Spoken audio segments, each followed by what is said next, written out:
Hi, it's Mark. I thought I'd do this video for Roger because he's doing a toilet today and it might be useful for everyone. So I'm in a rental and this is it's actually an empty house. I've got a void in this one.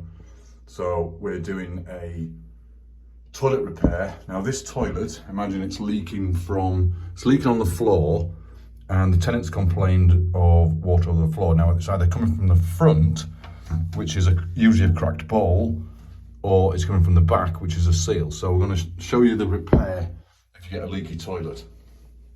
Now, if you've got a leaky bowl, so if the water's here on the floor, then the bowl's cracked. Therefore, you need a new bowl. So that's a new toilet, effectively. But if it's leaking from the back, it's either the cistern, or it's the seal down there, or it's the feed there. So there's three different places it could be. Now, with Roger's, it's the seal at the back by the looks of it, but his is all built in and it's all boxed in. This one's a naked toilet, and the reason I do them naked is because if you do them naked, you can always maintain them. It's easy to maintain. So I'll go through the steps to repair it, and then hopefully it'll help everyone out if you get a leaky toilet. So this is an old Dudley toilet. I mean, it's ancient. That's plastic. Now, it's about 30 years old or 40 years old even. Still works perfectly fine because you can still get the internals for this. It's got a modern soft close. Is that a soft close seat? Yeah, it's got a soft close seat on it. So it's got a modern seat, but it's just a working toilet.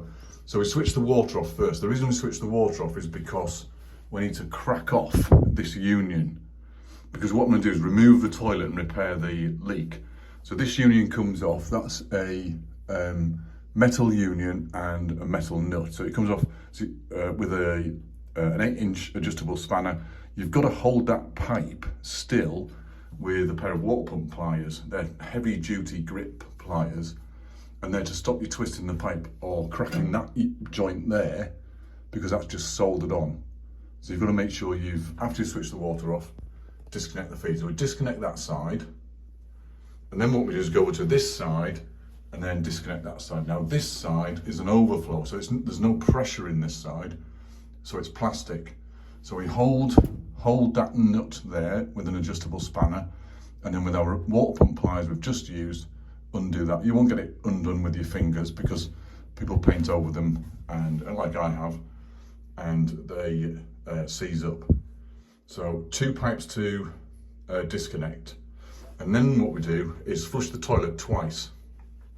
The reason is because now we haven't got any feed, the cistern doesn't fill up, so we've now got an empty cistern. And the reason you do it twice is because you always get a little bit the second time. And then what we do is go down here and disconnect the flush pipe. This is the flush pipe, the connecting pipe. Now that one will come off with your hands. Yeah, it'll just come off your hands. It's a bit of a thingy, but it will come off with your hands. And then we disconnect that pipe there.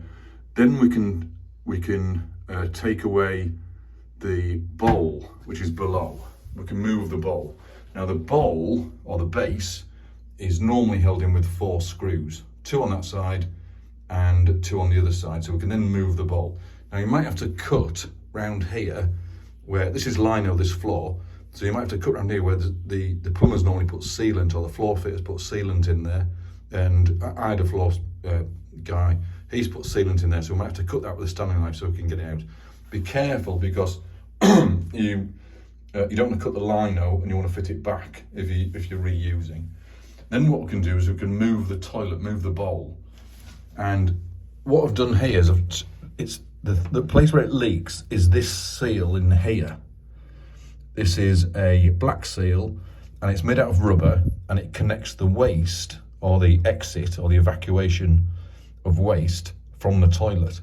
And if this seal goes, because it goes hard over time, then it will start to leak back. And it only normally leaks when you flush, but it does leak. Now, this is a ground-mounted drain, and sometimes, excuse me, if your toilet sits over that drain, then there's a wax seal in there, but that's when the base is on top of the drain. This one isn't, because it's when the house was built, it was too close to the wall, so we couldn't fit the toilet over it. That's why we've used a rear-mounted waste toilet. And this is a universal pipe.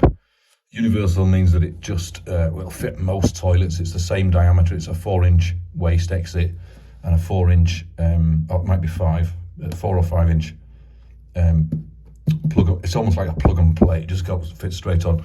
But this is the seal that will be leaking, this one here, this rubber seal in here. These are about, if you don't use a flexi one, just use a straight one if you can. They're about £7 or £8, so it's an easy repair to do, or it's a fairly cheap repair to do. But that's a toilet repair, so we've got a feed on that side.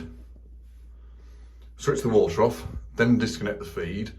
Now, what's the toilet's still now because there's no water going into it, because the water's up to here, and then there's a ball cock which sits about there, and the ball cock, as the float in the, which is a little ball, rises, it switches the valve off, which switches the water off just like a tap. That's why there's no noise now.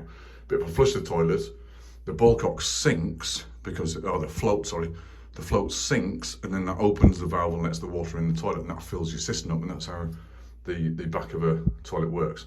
So as I said, just disconnect the water, stop the water at the stop hook under the sink, crack that union off, and then that one there is the overflow. And this is if you have to move the system. On this one I wouldn't have to move the system because I've got a connecting pipe. So the reason for these connecting pipes is so you've got a bit of space to work. Once that's connected, I can actually move the bowl. If these two are connected, because you've got more modern toilet, then you might have to take the cistern off first, which is 2 screws, one just there and one just there inside the lid. So you take the lid off and there's a screw holding it to the wall. Remove your cistern and that will help you move your toilet, because these will be bolted together with a butterfly nut. In fact, I've actually got one on the seat with a butterfly nut, and butterfly nut looks like that. Little butterfly nut there. So hope that helps. That's how you do a toilet. This is a naked one, of course. You might be built in, so you might have some panels to move and stuff, but that's a toilet repair. And of course the putting back together is a reverse of taking it apart. And then when you've got all your nuts tight, or your unions tight, then switch your water back on, flush 10 times to make sure you haven't got a leak. Make sure your floor's dry, and that should be the job done. About half a day of faffing about and fiddling about with screwdrivers, water pump pliers, 8-inch adjustables, and a bit of silicone to finish the job off at the end. All right, this is Mark. Hope it helps.